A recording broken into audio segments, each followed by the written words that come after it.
downfall of the entire situation. And he said that and didn't even have the right to vote. And people were enslaved. And all year long, we've been saying to people to stay steadfast, remember who we are. Today, as I come here, I remind you of that great psalm that says, wait on the Lord and be of good courage, and God will strengthen your heart. And wait there means to do what we've been assigned to do. Believe that through the work of justice and the work of love and the moral arc of the universe do bend. They do bend toward righteousness. But we have to do like a waiter who waits in a restaurant. We have to keep serving, keep doing the right thing. And we have to do it with courage. We said in 2017, when Donald Trump was first elected on watch night, we said bowing down would not be an option. And rather than crying and moaning, we went to work to build the Poor People's Campaign, not just for this election, but because we knew that we needed to build a campaign. We found out we had 140 million other people that needed the campaign, 43% of this nation.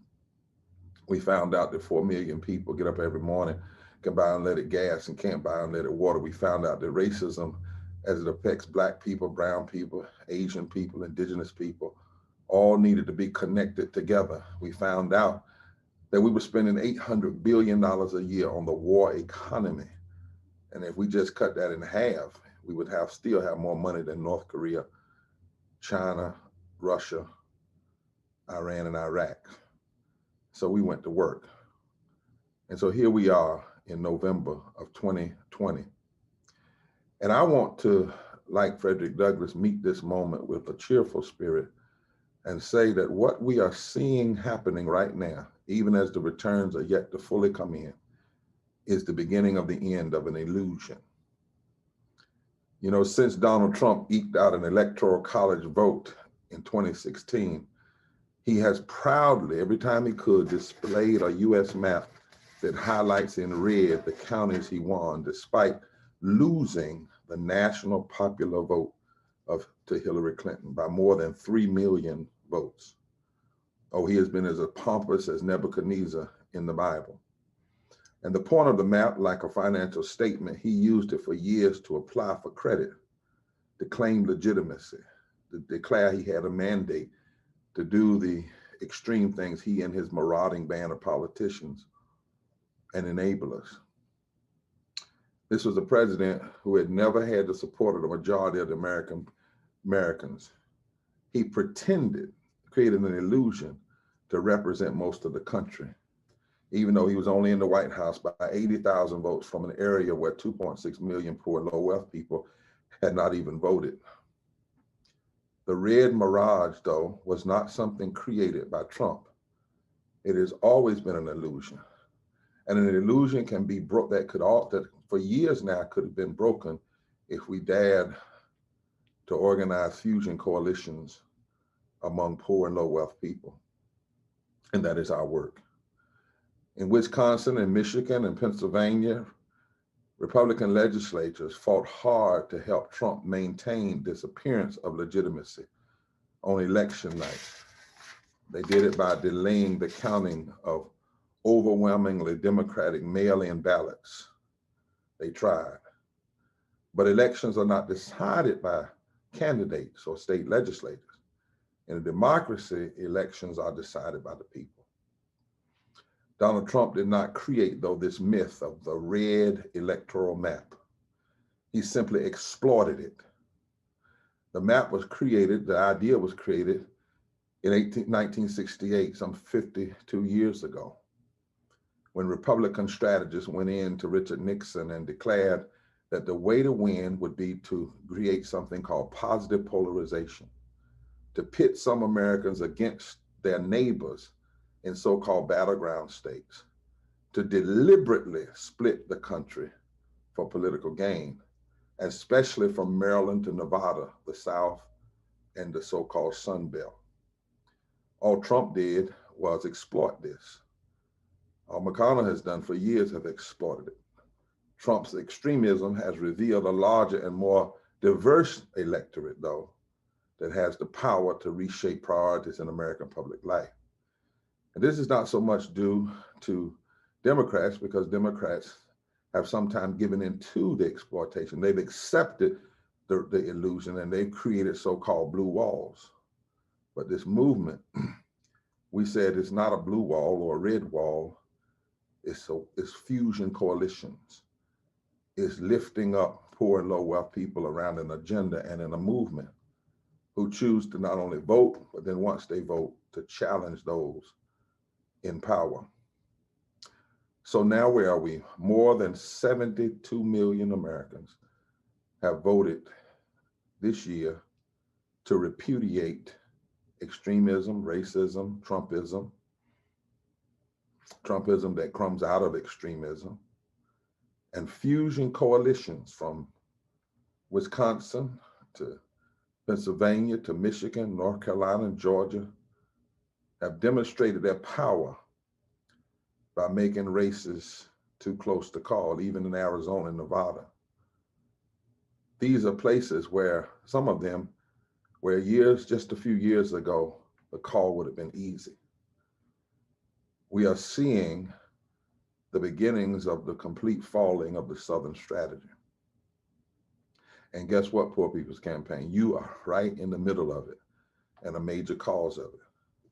Because what we understand now is that from living wages to healthcare to immigration to climate crisis and to really dealing with the issues of racism, voter suppression, police brutality, mass incarceration, these pressing issues we face are not red or blue issues, but they're moral issues, and they're all connected, and they compel us to face who we are as a nation and who we want to be as a nation.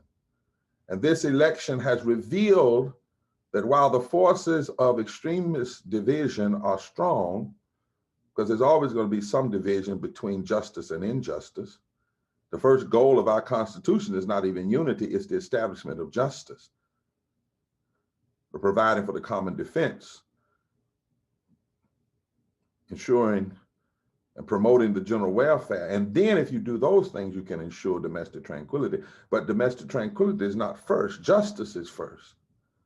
But the forces of extremism have had this illusion, but fusion coalitions are showing the possibility of a genuine democracy is stronger still.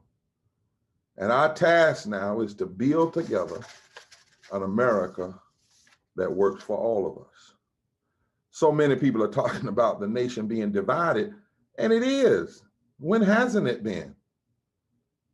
But it's not evenly divided. That's the point. Extremism has exploited our deep wounds, but it's not evenly divided. That's why even the Constitution, even the flawed electoral college doesn't say you have to get all the electoral college votes. It says 270, which means there's going to be division. But we know that we don't have to exploit the division. We can build fusion coalitions, which is the only way to really heal the nation is to address poverty and systemic racism. If we address poverty, systemic racism, ecological devastation, the war economy, and the false moral narrative, religious nationalism, then that is the key to the healing of the nation. And it will not bring everybody along, but it will bring so many along that they become a force for moving us forward than a force for moving us backwards.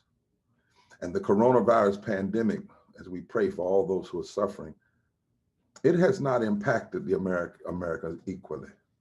According to an analysis by the Center for Disease Control, poor people are 3 times as likely to contract COVID-19. Not poor Black people, white, but just poor people. Of course, poor Black people in percentage are more likely, and Latino and Indigenous, but poor people are 3 times more likely to contract. And when they do, and their families are not able to quarantine and skip work. Poverty has not only made the pandemic worse, racism has made it worse, but poverty has fueled our public health crisis, as many service workers have continued to show up for work, even when they suspect they may be infected with the virus because they have no other way to survive. This is the division we ought to be talking about. Not the division between McConnell and Schumer, not the cute division that people want to talk about, can't everybody just get along? No, when injustice is alive. As one of the great writers in our society, James Baldwin taught us, we can have disagreement until your disagreement suggests my right to exist. We can even have unity unless your unity makes me have to agree. In order to be unified with you, I have to agree that I don't have the right to exist. False unity can never be a cop-out for justice. And addressing poverty and systemic racism is the way to bring domestic tranquility. We have to challenge those forces that would rather not deal with that. We cannot agree with them and unify with them if the price of the unity is not addressing the issue of poverty. In the face of this painful reality, when the poor are being affected more during this pandemic, something's happening. Americans increasingly are supporting policies that address poverty because so many are falling into poverty. Support has increased even among Republicans who have historically been less supportive. Take living wages, for example. 7 in 10 Americans support raising the minimum wage now, according to a recent IPOS poll. Before the pandemic, only 48% of Republicans backed this anti-poverty measure. But in late August, 62% of Republicans said they support raising the minimum wage. So the key to unifying is not just holding hands, not just agreeing to the extremism, but addressing poverty and addressing systemic racism. Universal access to healthcare is another anti-poverty measure that a growing majority of Americans support. Despite the Trump administration's attack on the Affordable Care Act, its expansion of healthcare to 25 million Americans continues to remain popular.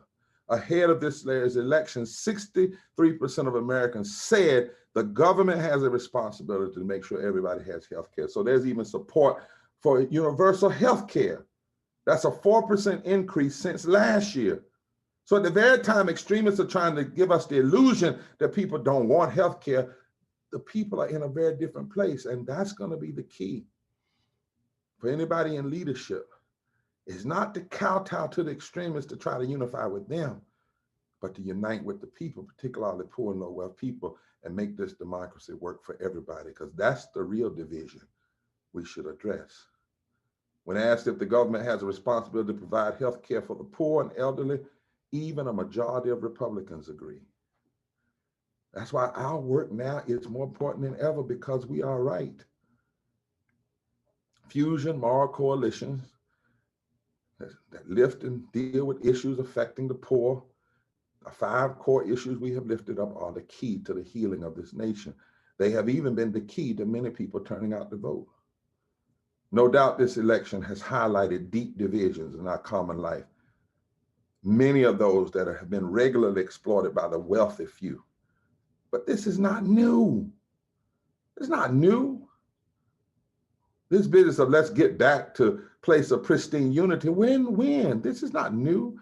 The long story of inequality in America is that race, politics, and cultural wedge issues have been deployed consistently to divide and conquer coalitions of Native, Black, white, brown, and Asian Americans who have pushed this nation to guarantee equal treatment under the law and an economy that works for everyone. And those wounds don't go away when we commit to tackle poverty, but there is the promise that they can heal when we recognize that some things are not about left versus right, but about right versus wrong. And it is wrong that nearly half the citizens in the richest nation of the world continue to struggle with the ends meet, 140 million and growing. And addressing that is the key to healing America and finishing the illusion of division and polarization. Ending poverty is the moral issue that can and must unite us all. I mean, think about it. Here we are today, and a candidate, a white older man and a Black woman with roots in India have gotten 72+ million votes, more than any time in history Think about that. In the middle of a pandemic, and they didn't fully embrace the poor people's agenda. That's for us to make. But both of them were at our Congress in 2019 when we lifted up a moral budget and committed to address poverty.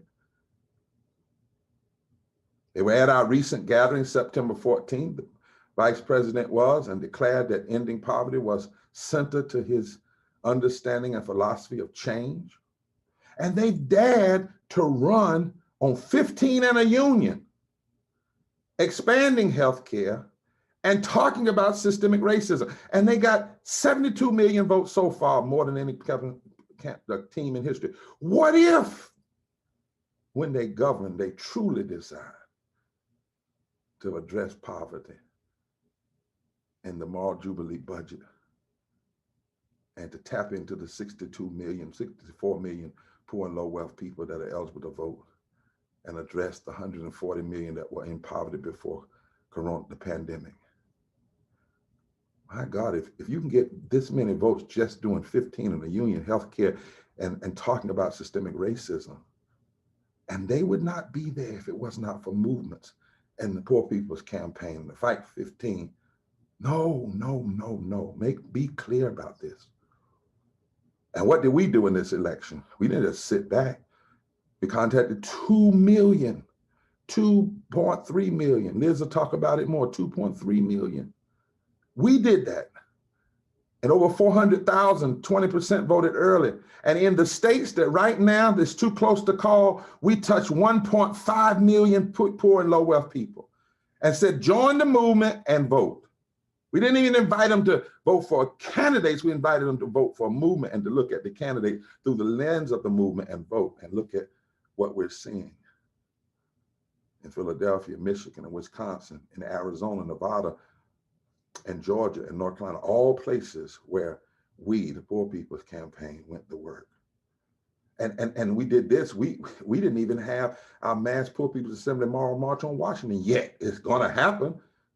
Thousands of people in the street around these issues, yes.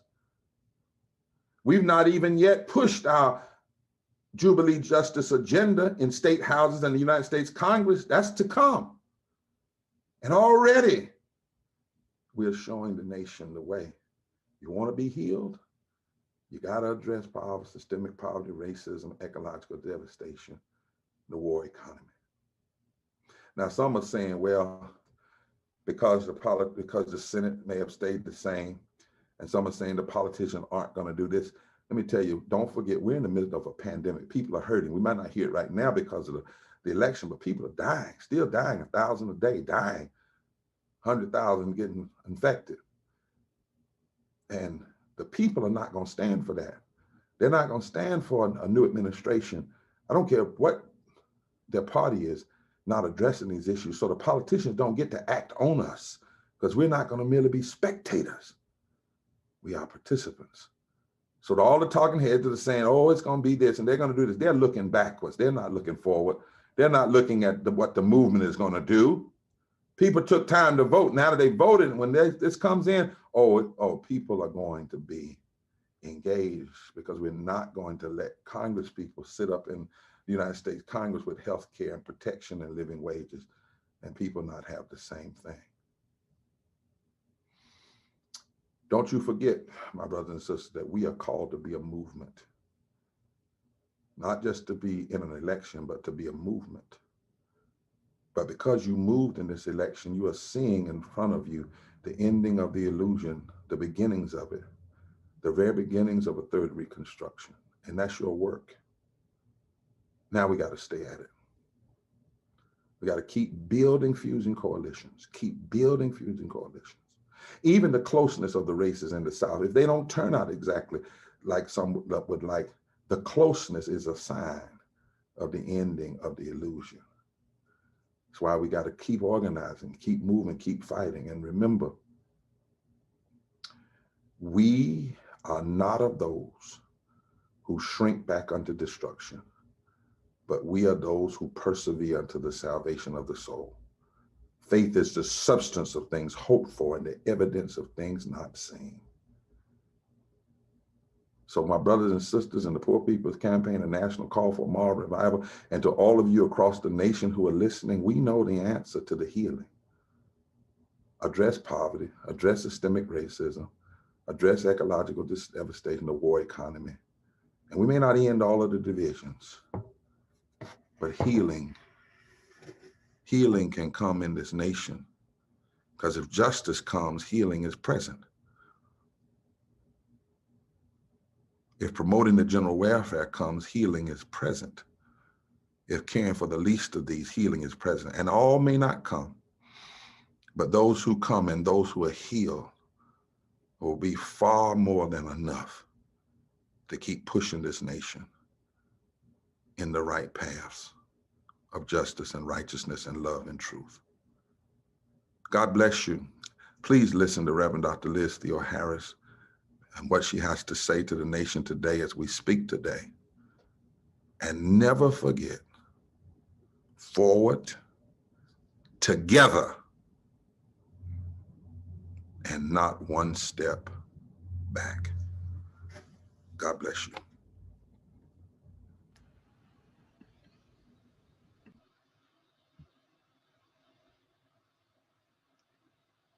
Good afternoon. Thank you for joining us. Thank you for being a part of this movement. And thank you for joining this movement right now, if you're new. As we heard from Reverend Barber, we know that the fight continues. We know that we have to fight for the heart and soul of our democracy. We have no intention of standing down, no matter who is in every line of office come January. Indeed, it's our responsibility to mobilize and organize, register and educate people for a movement, a massive fusion movement that can unite and excite people to win healthcare and living wages and equitable education, to turn our war economy into a peace economy. As Reverend Barber opened, we come to you before today, we come before you today, knowing that 250,000 people die every year because of poverty. People of all races and creeds and colors. And then now we have nearly 250,000 people who have died from a pandemic, disproportionately poor people and people of color, the vast majority who didn't have to die, but died because of ineptitude and negligence of the administration. In a nation that boasts of being the wealthiest country in the world, we have more than half of children living in food insecure homes. And this pandemic has made this hunger, this poverty, job loss, eviction, the suffering of children even worse. We know in Lowndes County, Alabama, families have raw sewage in their yards and mold in their homes. We know in Oak Flats, Arizona, native grave sites have been desecrated and indigenous families are being pushed out. We know in Grays Harbor, Washington, homeless encampments of millennials are being attacked by police, by militia groups. And we know that in states all over the country, people are burying their loved ones because of a lack of health care. We have an ongoing pandemic, an ongoing economic crisis in the midst of this political crisis that we're in right now. And that the only response to all of this is to build the power of 140 million poor and low income people. We also know that we're having an impact. What the Poor People's Campaign pulled off in the past weeks, in the past months, years, is absolutely tremendous. We reached out to and connected with 2.3 million poor and low income people in states all across the country. We know that hundreds and hundreds of thousands of those people, perhaps even more, participated in this election when many of them have not voted for maybe 12 years. We know that this happened in key states where their uptake in voting matters and has helped determine election outcomes already that we've seen over the past couple of days.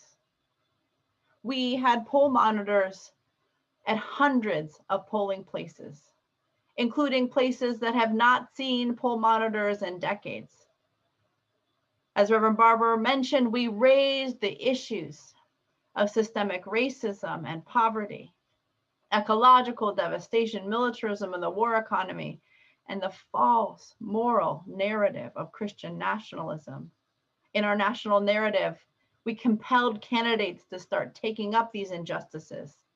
And where candidates did, people responded. The exit polls on what voters want show that when the needs and demands of 140 million poor and low-income people are put on the agenda, the people respond. In Florida, raising the minimum wage and voting for low-wage workers to get a union got more votes than either Biden or Trump. And Biden and Harris got more votes than any presidential candidate in history. This from a candidate who ran on $15 and a union expanding healthcare, saying, in fact, and we will hold folks to it, that ending poverty is a theory of change. Can we even imagine how many votes such candidates could get if the full, bold, visionary demands of our moral platform to heal and transform the nation, our Jubilee policy platform, were being raised? When we frame, when we fight for these issues, we can break through.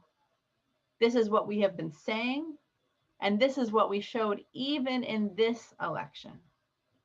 In Michigan, where my mom is from, that was hit first and worst by deindustrialization, a failing water infrastructure, and many other crises.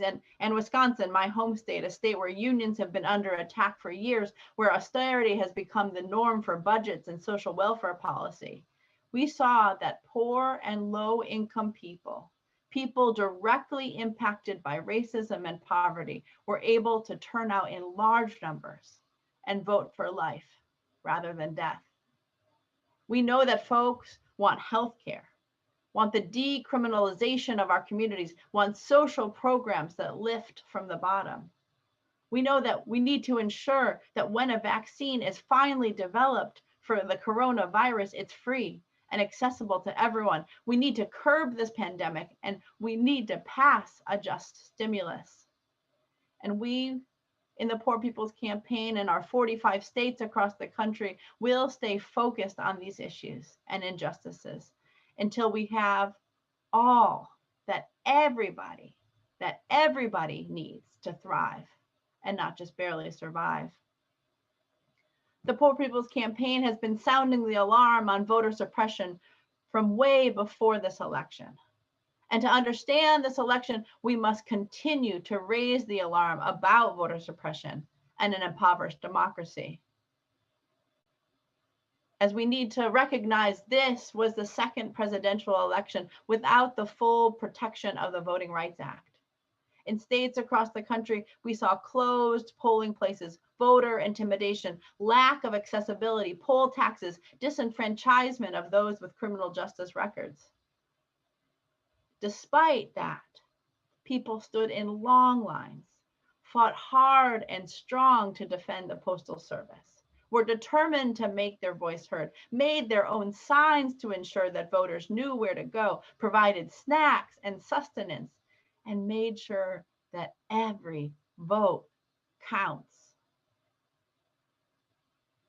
And Reverend Barber has suggested, and this is the truth, that Trump's failure to address the pandemic, to become a super spreader himself, spreading death and illness, especially once he learned that this virus has become disproportionately impacting poor and Black and Latino and Native people, is yet another form of voter suppression.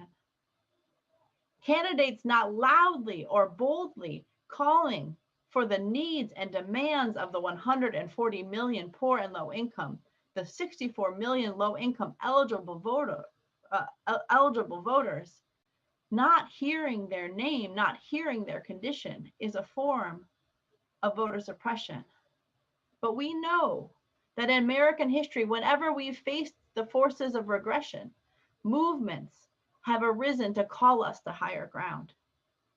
That's what abolitionists did in the 19th century. It's what women suffragists did in the early 20th century. It's what we have to continue to do, to sound the alarm and to organize, organize, organize.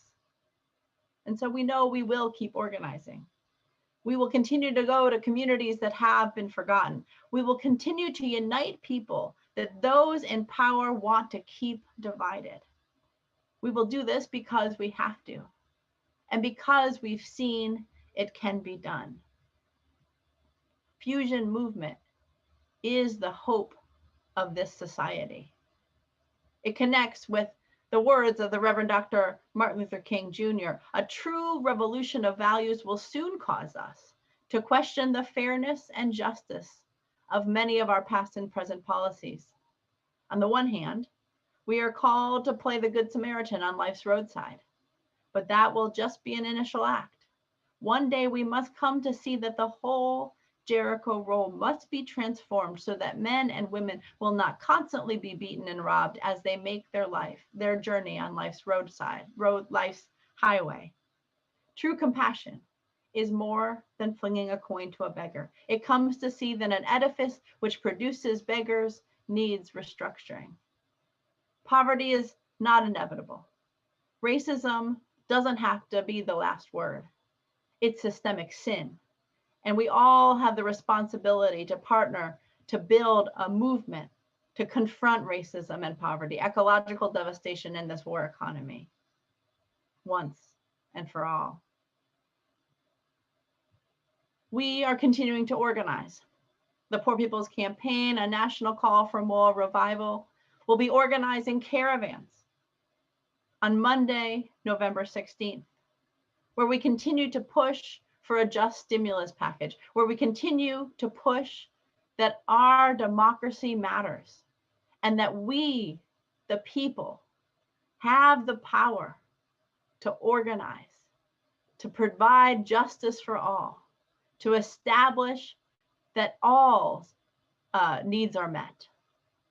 Democracy means that every human being matters and that everybody must be in. Nobody is out. We thank you for all the work you're doing. We ask you to join in this powerful fusion movement that can indeed heal and transform this nation.